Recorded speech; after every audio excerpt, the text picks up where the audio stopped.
Hello, gamers, and welcome to Ready Up, a weekly gaming discussion podcast by NextPlay Australia. I'm your host, Brad, joined today by Jamie and Berto. How we doing? Yeah. Good. Are we ready to talk video games? As we always do. Let's go. Now, before we get into it, don't forget to hit that like button and subscribe to keep up to date with our latest videos. You can even follow us on our socials at NextPlayAU. And don't forget our news discussion podcast, Not Another Update, which is dropping weekly. Everything is linked below, and with housekeeping out of the way, let's get into the show. This week, we will be jumping into our time machines as we begin our journey sharing our favorite games from this century so far. And we will be starting with the year 2000 and working our way to 2004 in this episode. But first, can you name the game for this week?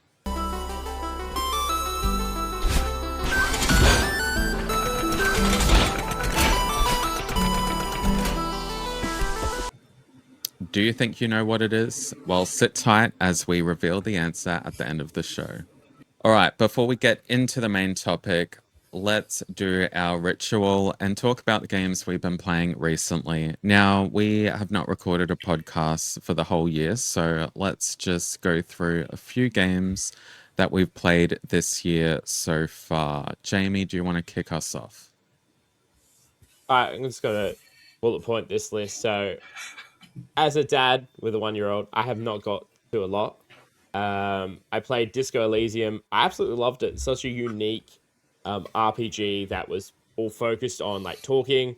So much content in this game in terms of like spoken dialogue and choices you can make.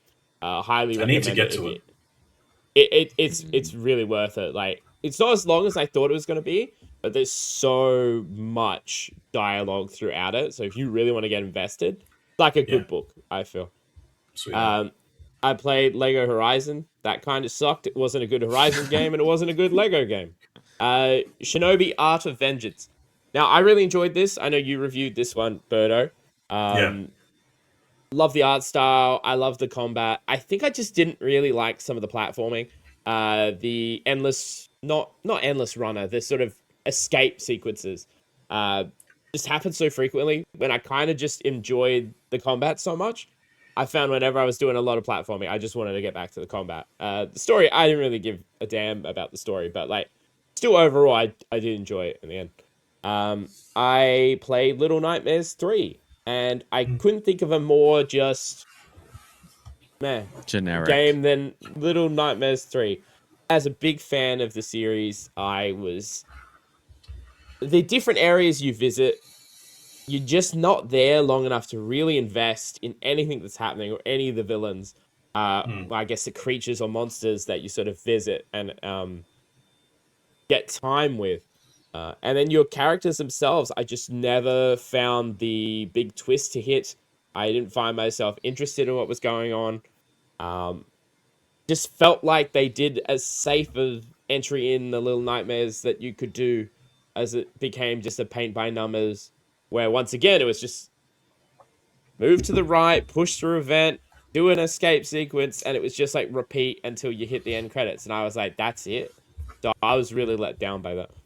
It kind of felt like it was like they stepped back and was like, what is a Little Nightmares game? And then they did that in the first portion of the game and then just kept repeating that in every other part of, like, every other chapter of the game. And it just felt so repetitive and felt almost lifeless compared to Little Nightmares 2, which I think it was phenomenal.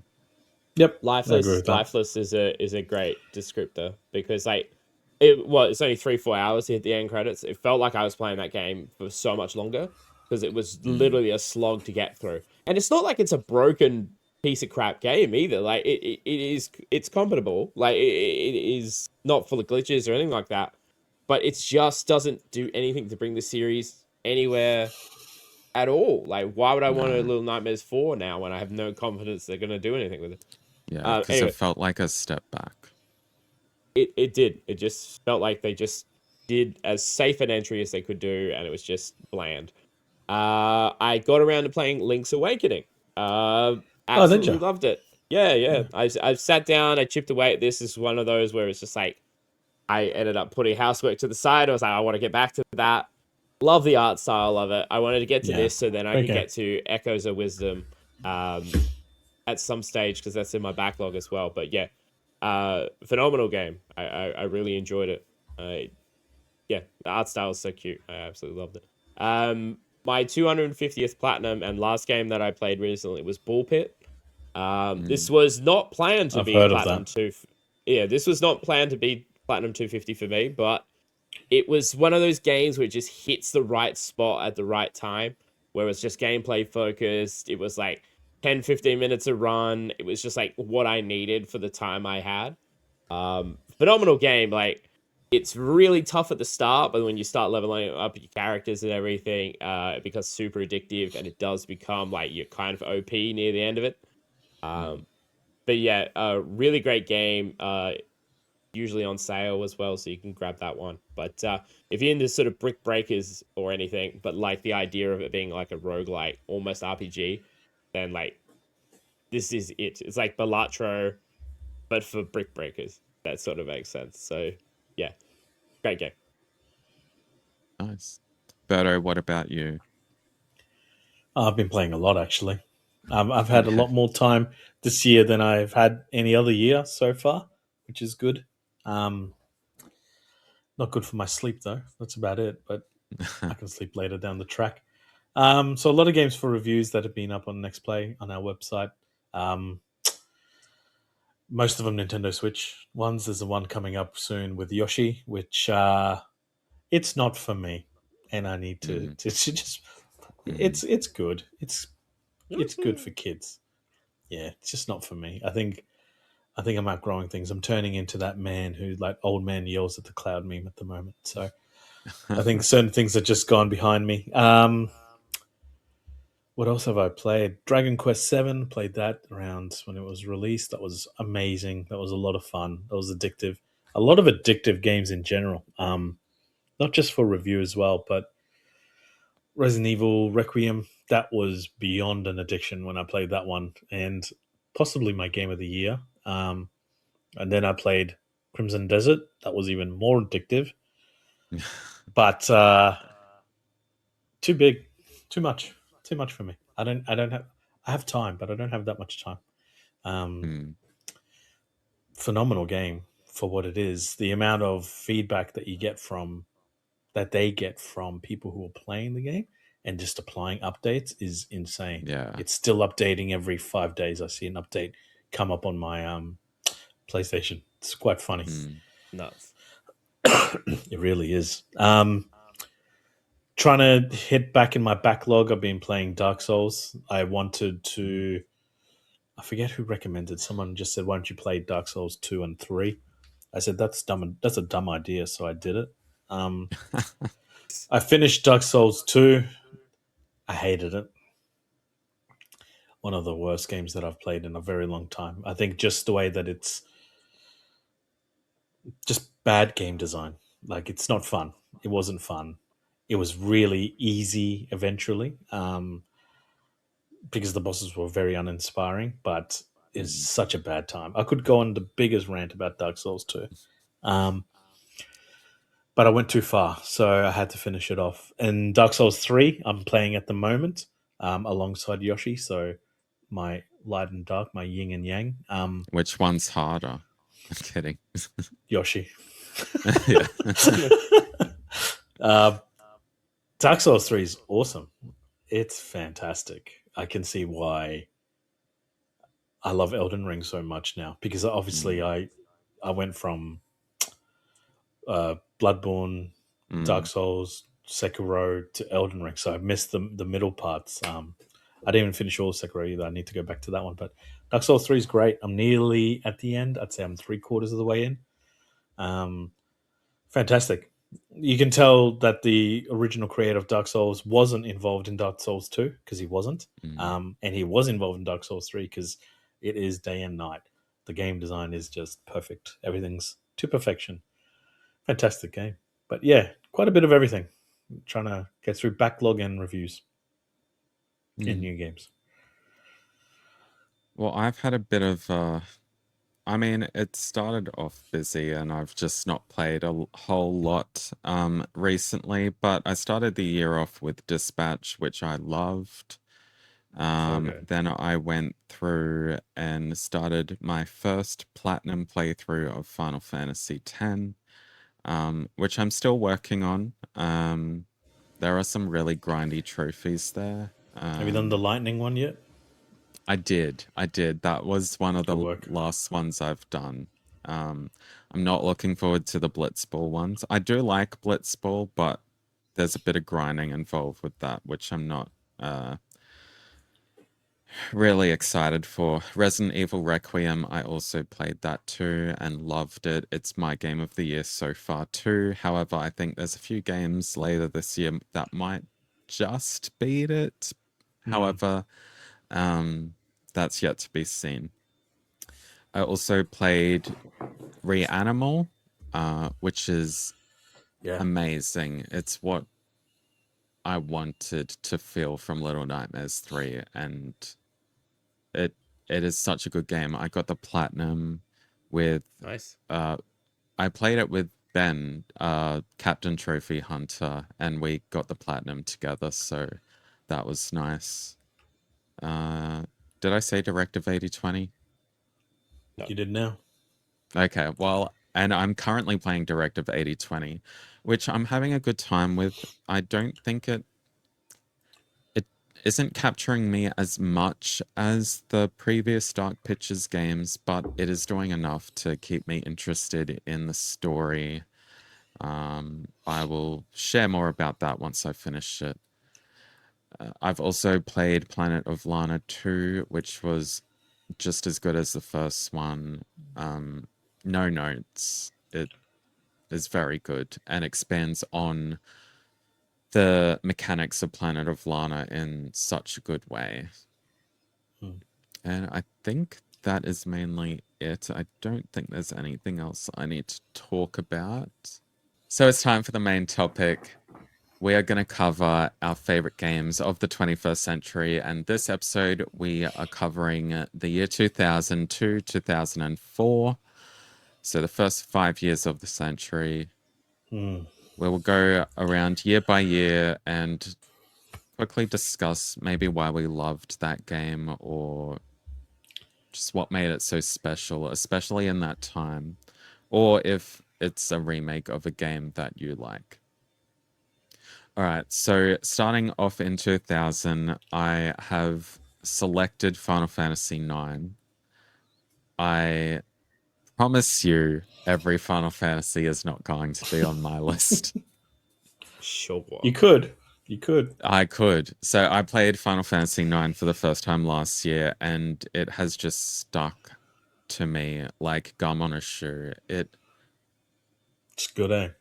Yeah, the art style is timeless. It is so beautifully detailed.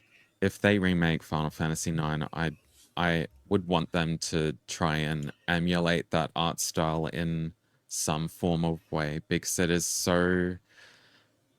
There's I can't think of anything like it, really. Like, Yeah. Final Fantasy VII had something similar, but Final Fantasy IX's, I feel like, has aged a lot better and is just more vibrant and full. Hmm. And obviously the characters are fantastic. I do think some of the party members did not get explored enough, like Amarant or Aiko. I think Vivi, Zidane, and Garnett all had like really, really strong character arcs Hmm. and just a story to follow. And I don't think the whole party did get that. So if they ever did remake Nine, I would like to spend more time with those other party members that joined later in the game. And honestly, Vivi has become easily one of my favorite video game characters of all time. Like, how can you not love Vivi? Honestly, so well written. you just wanna. I feel like a father figure to VV, just of all the trauma he goes through in the Yeah, it goes through a game. lot. Yeah, and it was a beautiful ending too, which I'm not going to spoil, but yeah, it's definitely a game that's going to stick with me forever. All right, Jamie, what's your 2000 pick? So these early ones, we're going from my mind's eye of what I remember from them, which is not a lot, being an old man. Um, Here we go. when it comes to 2000, game that jumped out at me was Spyro Year of the Dragon. I don't talk about Spyro enough in terms of platformers that I was obsessed with as a child, but Spyro was in the console just as much as Crash was, alongside like your Gex and your Croc and everything like that. But Yeah. I have a lot of fond memories of probably replaying the first level or the first few levels of this game over and over. I think it probably is my favorite Spyro game. When I went back and played the remake, it was like flooded back those memories of like, Mm, something that you didn't even think, and then you get the deja vu moment of like, oh, I remember this. Um, so that's how I felt when the remake came out. So it was nice to see recently. We recently discussed Spyro coming back, so that was nice as well. Um, but I had a lot of fun with platformers when I was a kid. I never was the one with money or had the ability to say what I wanted, so it was usually a lot of sporting games or like racing games. So when I got a platform, I literally got addicted to it, and Spyro just had that charm.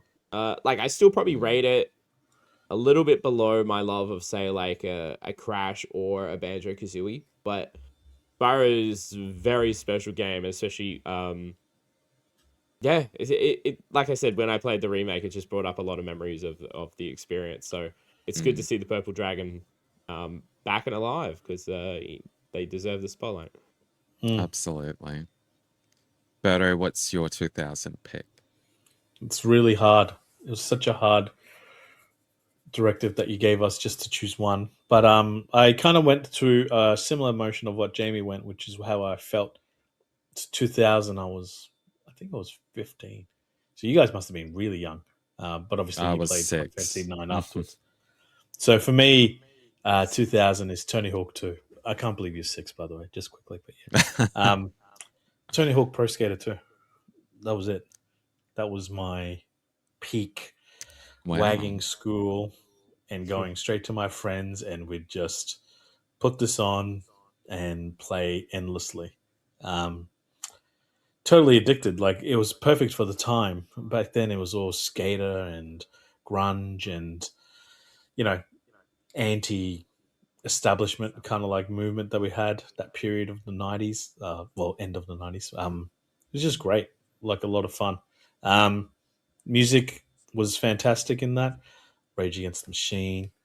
um, I think it was also Pennywise. I think it was just like so many punk rock bands. Was like perfect soundtrack for back then, and the gameplay was fantastic. Like just hours and hours and hours and hours. Obviously, it was hard to choose one out of that, but that was the one that had the most memories, especially with my friends, because that's all we ever did, man. Like if we weren't at school or if we were wagging school, we'd just be on the PlayStation, just grinding away or skateboarding. It was awesome. Nice. All right, moving on to 2001, and it is no surprise here that my pick is Final Fantasy X. That is crazy that 9 and 10 came out a year within each other. That is insane. That is nuts. Um, I it's my favorite game ever. I don't have words to properly articulate how much this game means to me. It makes me cry every time I play it. Sorry, not every time I play it. Every time I play through the game, I cry at certain points of the game. The characters, the love story between Titus and Yuna, the sphere grid is one of my favorite skill tree type mechanics in a video game. And It's just the story and the party and the characters that come along on the journey with you are unmatched for me compared to any other game. And I don't think any other game is ever going to make me feel the way that Final Fantasy X does. I play it almost yearly, like if not every second year, and it never gets old to me. Every time I play it, I find something new that I've missed in previous playthroughs, whether that's lore wise or just even new conversations that just spark depending on kind of what order, or if it's just a random dialogue that is very rare to pop up. It's just, it never gets old to me, and it's just a game I'm going to keep playing over and over again. How many times have you replayed it already? Do you think? Oh, probably a dozen, maybe That's awesome. more. A Yeah. dozen, but like not all of them were all the way through. Mhm. It's my comfort game, and I'll always go back to it when I either don't feel like playing video games. It's just one that I will always feel like playing. Yes, sweet as. Jamie, 2001. 2001.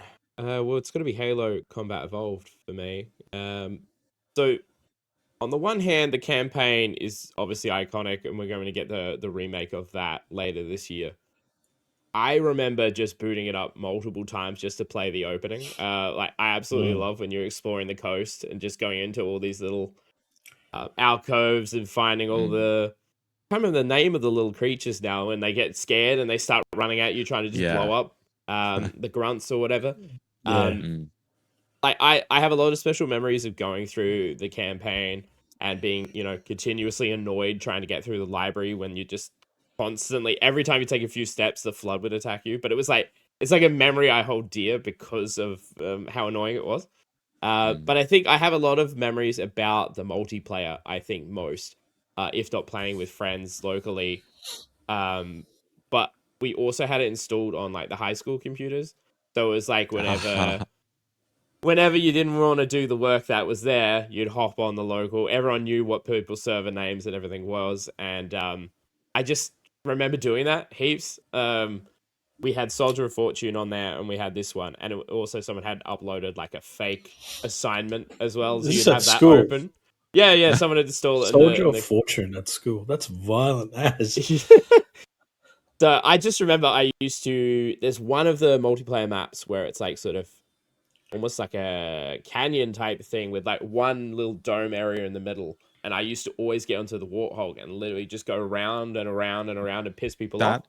That is the only map from the multiplayer I remember. That one. That I could replay that over and over, and like I would get so many random kills doing that. And then once you start pissing people off, they start coming after you, and then you get more warthog kills.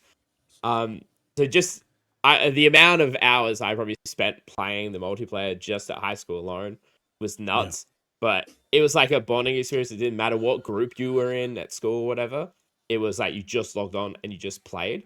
Yeah. And then you go back to bullying each other when you go back to out for lunch. But it was just like, yeah, it's a great game. And whilst I've always said that I prefer Gears to Halo, that original game is so iconic for so many reasons. Let alone the score, man. That original like Halo theme, Yeah. the like So good. the like fucking The the big harmonies. and Yeah. then it kicks in with the do, and it's just like yeah, that's Yeah. just like one of easily the best video game tracks of all time. So yeah, Mm. Halo easily for me. Beto, Um, 2001. What have you got? so I think because we're going so far back, I'm attaching it to memories more than anything. I think Mm. 2001 was PlayStation 2 launch, I think, and also Xbox, wasn't it? Or they just had just come out early 2000, like late 2000, I think. I'll believe you. I would say so because Final Fantasy X was on my 2001, and that was And it was the PS2 launch. only. Yeah. Yeah. So mine's Metal Gear Solid 2. because Nice. I wanted a PlayStation 2, and my mum, I remember asking my mother, single mum, 3 kids, and she's like, "No, go get a job. You're old enough now." So my first job, the only thing that I wanted was that a TV and a sound system, and Mm, I went out, got a job, got the TV, got the PlayStation 2, the sound system, and one of the first games I got um, alongside Final Fantasy X was also Metal Gear Solid 2. So that mm. one, the main one for me was Metal Gear Solid 2 because I loved Metal Gear 1 on the PlayStation. I think that was 97. And just the gratification not only of actually having a goal, setting a goal, having the game as a goal, and the console itself, but then playing the game. The only problem I had is when I played the game. If you haven't already, spoilers, but it's okay. It's 25 years spoilers. You don't play as Snake. You don't play What? as Snake. So the gameplay still the same. The demos that you got before in like magazines of the tanker level with Snake was like phenomenal. The music, Hideo Kojima style cinematics, the Mm, nonsensical story that absolutely yeah. goes nowhere. Um, loved it all. So yeah, for me, it was more the memory of trying to attain something and going for it and getting it and then playing it. Wasn't the best in the end, but then I could play all PlayStation 2 and PlayStation 1 games, so I was happy. Yeah. And honestly, that first trilogy of Metal Gear Solid are legendary games. Like $100%. you just can't argue with that. So shout out to All right. demo discs. Yeah, Yes. that tanker I level, used to Yes. I was replay so addicted. many of those over and over. Yeah. The same half an hour demo over and over and over again. Yep. And you'd Mhm. always think, maybe it'll be longer this time, but it never was. Kids will Gaslight never yourself. understand that. Yeah. All right, moving on to 2002, and my pick is Kingdom Hearts. So yeah, another Final Fantasy adjacent title. This game I played so many times in my would have been 9 years old. Jeez. Yeah, Crazy. I'm so yeah, old. I know. Mm. And You are. like it was Disney and also characters from Final Fantasy who I had no idea who they were back then. Didn't know any of them, but I always used to go into Jiminy's journal and go to their character profile, and it would always say what game they came from. And I was like, I want to play that one day. And I eventually did. So that was cool. Um, Again, I struggled to keep up with the story of Kingdom Hearts. It's We all did. a bit. We still are. I've heard it's just notoriously convoluted, right? Yeah, I feel It's like about they your do it heart. on purpose. It They definitely do? is. It's about a heart and a key. Um, and that's Okay. all I know. But Okay. it's just a game I like to go back to over and over. Like there's dialogue that I can recite as the cutscene is playing. It is just one of those games, feel good games that again, like Final Fantasy X, like it just sparks something inside me that makes me remember why I fell in love with video games in the first place. And yeah, honestly, Kingdom Hearts 2 is obviously a better game than this, but I would still put this higher. Um, just because of the memories I have with it and just how many times I played it as a kid. It felt like I played it hundreds of times. Obviously, that's not possible, but I played it a lot. Yeah. Jamie, 2002. A great shout with the original Kingdom Hearts. I played that only a few years ago, but it is a really, really great game. Yeah. Mine is going to be the first Ratchet and Clank. As I was saying, I Mm, had a period Mm. where I really loved platformers, Platformers. yeah. and Ratchet and Clank is one of those I've been playing since this game. So I've still been playing the remastered, remake, reimagining when it first came out on the PS4.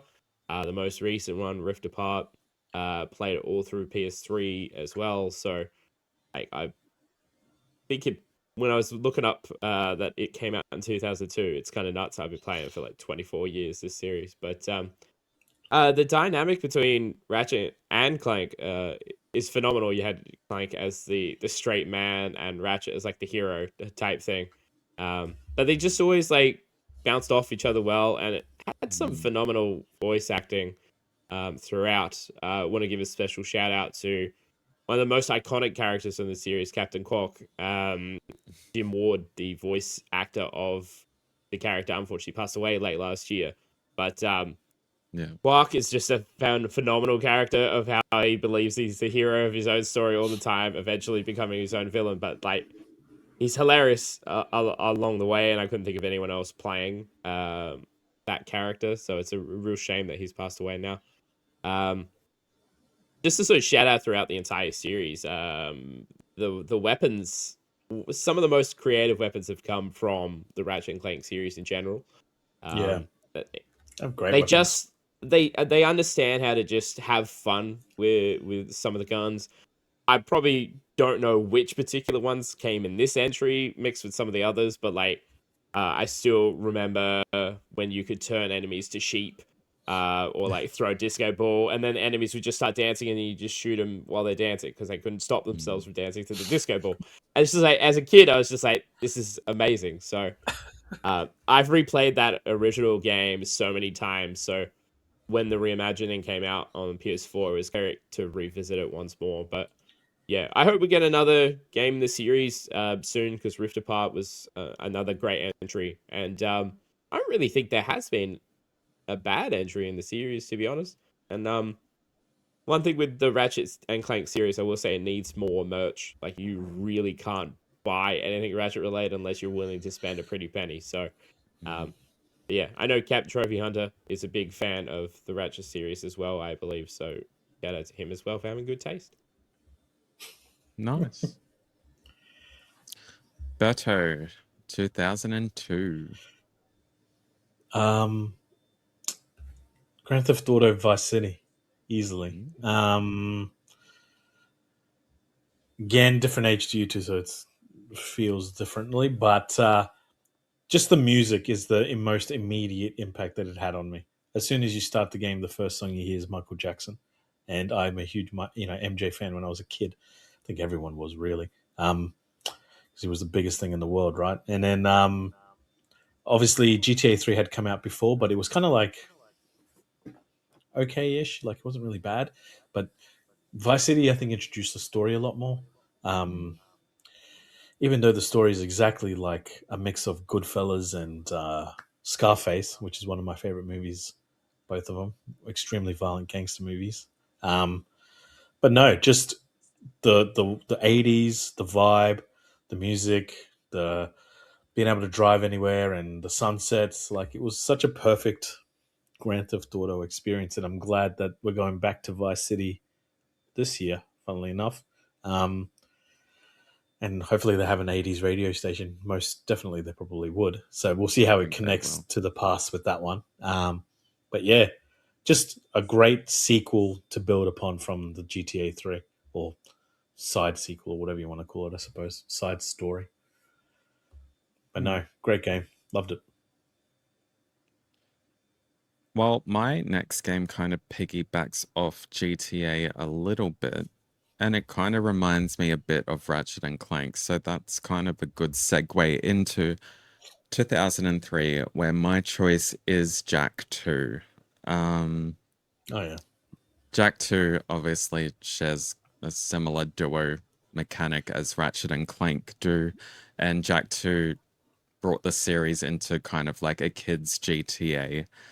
I was still young when this came out, and I would never, ever have been allowed to play GTA. So this was my GTA. I liked the more darker story compared to Precursor Legacy, which is more lighthearted and I guess more kid-friendly. It feels like Naughty Dog thought the kids that played Precursor Legacy were going to play Jack 2, which meant they were going to be older by the time the game out and made more adult themes. It still has the same like childish humor, but the story's quite dark, and obviously you can run around shooting people and everything. So it definitely felt more mature back then, and I guess it would still now. It was just a fun world exploring Haven City and finding with Jack's story how they basically, if you don't know, they kind of went into the future. Or was it the past? I'm not sure. I can't remember, but I forget. I remember it being dark. That's all. essentially it was nice where they kind of drip fed you kind of links to where they came from, like finding the Green Sage and Kira like a quarter of the way through the story, and because you always wondered where did they end up, and yeah, it was just so satisfying to play through that story. And the missions were fun too. And the locations where the missions took place, they repeated like locations a lot, but every time you went there, there'd be a new little area to go through, or you unlocked an ability that would let you get through to a new place in the area that you couldn't before. So they definitely did well utilizing, I mean, what they could at that time. It was still 2003, so early days, but I think that game still holds up pretty tremendously. Even if I say that the HD remaster isn't that well put together.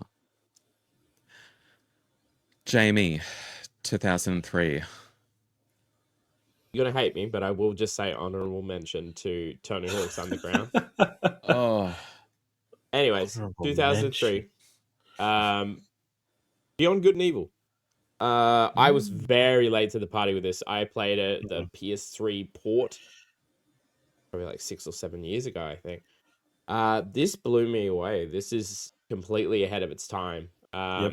If we're talking coming out in 2003, like it had such a not only charming plot, very mature plot as well. Like you go by the art style, like you have a pig character, and it's really like child friendly, but the story itself is incredibly mature. This sci-fi plot, and it has a phenomenal soundtrack. Literally before the podcast, I had Mama Goes. It's like a place you would go. It's like it's a car place, I think, where you went and got upgrades, and I think your uncle actually owns it or something like that. Mama Goes Garage, and the music in that is so addictive. But it was like just I can only imagine playing this as a kid and appreciating just the charm and bonds between all the characters because everyone's so well written. And like I said, it's so easy to just think, oh, it's just a kids game or whatever, going by the art style, but it it is ridiculously ahead of its time and it held up. It was one of those games where I played it and I was like, I could not tell that this came out like what 20 years before I had actually started playing it because it actually feels like it could be released now and it would just slot in perfectly. yeah. Real disappointing that like whatever the sequel or whatever the hell that was going to be has just gone to complete hiatus.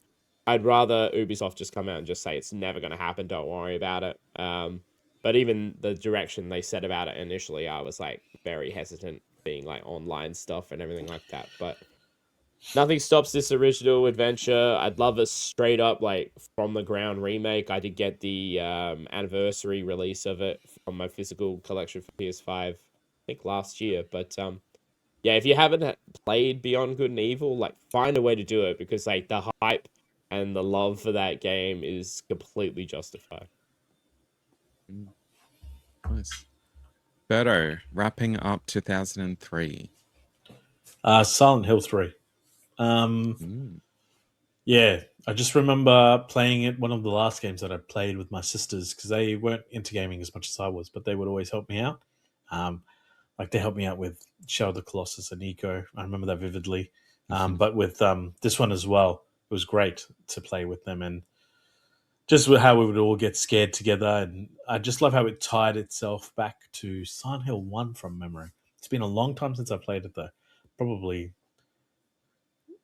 just so many years ago from the Wow. first time that I played it. So I just remember it, how the story made a lot more sense than all the other ones before it, before they were all a little bit convoluted. But the fact that you went back to Silent Hill, you went back to some familiar faces. There was that connection, like I said, which made it a little bit more engaging for me. Mm.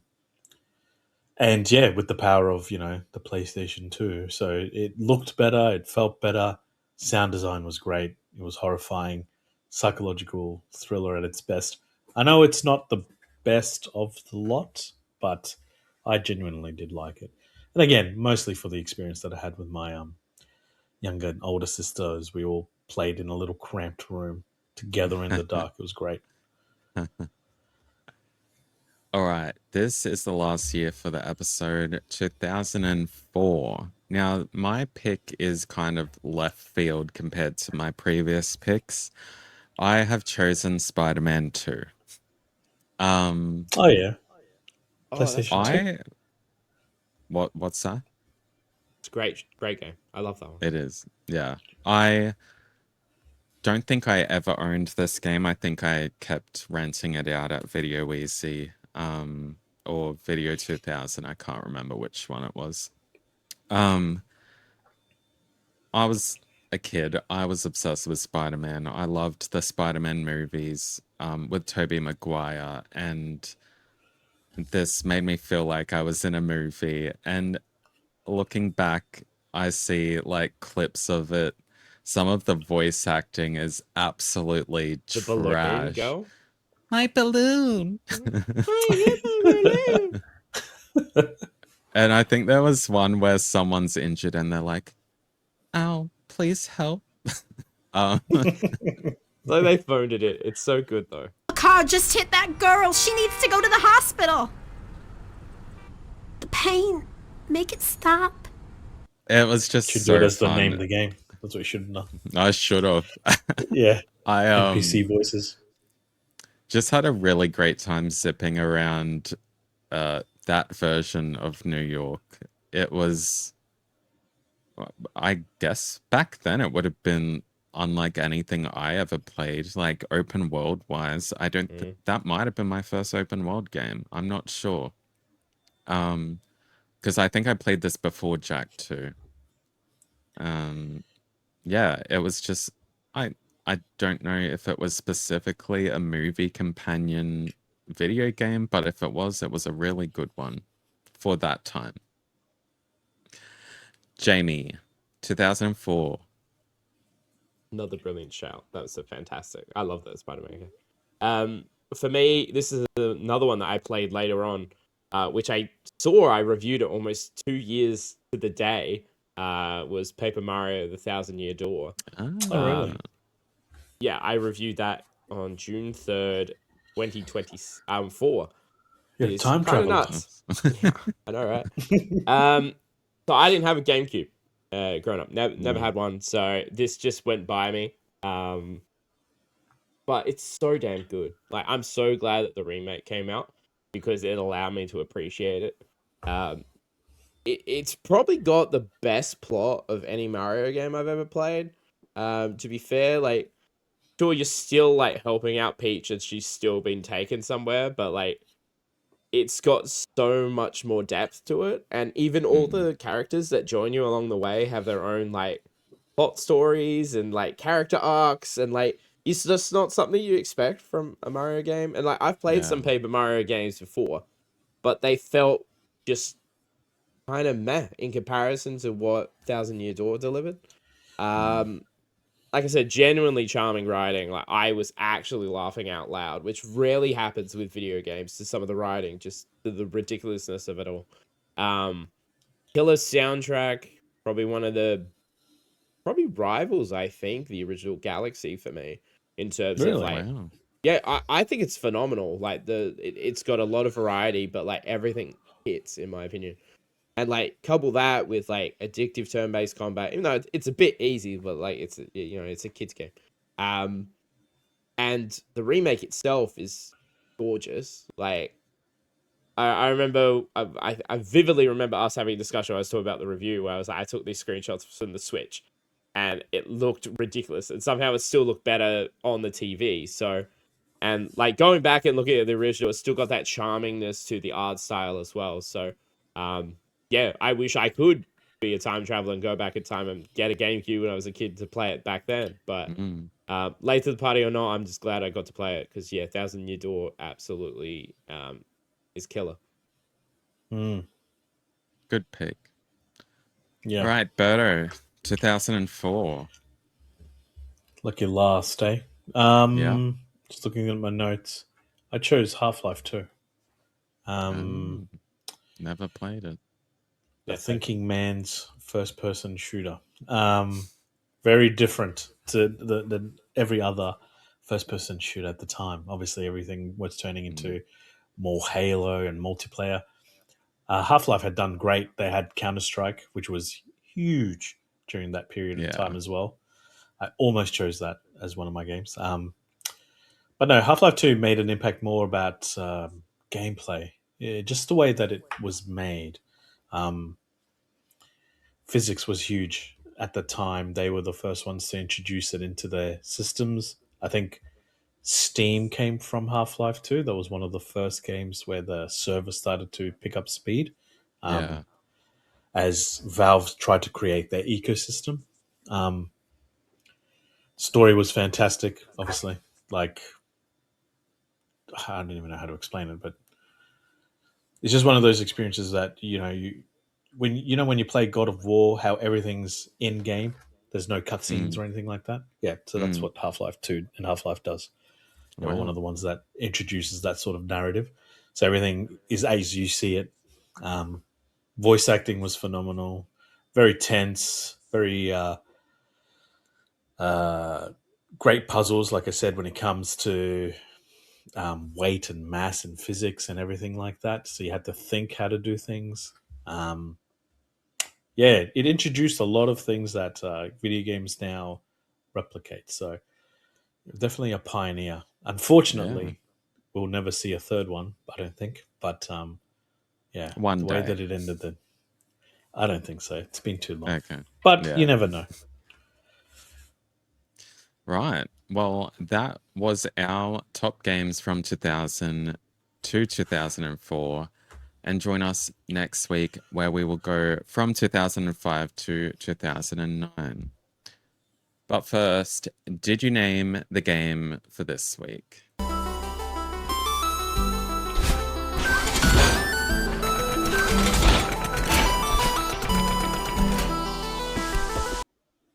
All right, boys. I'm sure you both know it. Yeah, what we is do. it? Bless. Starts with C. Yeah. Celeste. God, that Well soundtrack is so done. good. It's like so iconic as well. Like as soon as you start Yeah, playing it, man. it's just like flashback to playing that game for the first time. I'd love to go back and get the platinum for that, but I do not have the talent to be able to do What's the some of platinum those. for it?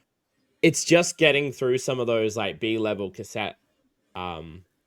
levels. That's I where quit. the hardest. Yeah, I streamed one of those once, and like literally, it was like an hour and a half. I think I got through half of one of them, and I'm like, I just can't do this. No. Pointless. Don't waste your time. Yeah, Just keep amazing moving. game though. Get to the top of the mountain, and then that's it. Call it a day. Well, I hope you at home guessed Celeste, and if you didn't, try again next week. You suck, go play it. Well, that is the end of this week's episode of Ready Up, a weekly gaming discussion podcast by NextPlay Australia. Don't forget to like and subscribe and tell us what games you liked from 2000 to 2004. And of course, don't forget to check out Not Another Update, our weekly news podcast. And this week, we talked about all of the Summer Game Fest presentations and announcements. As always, thank you for listening. And until next time, gamers, bye. Ciao. Bye bye.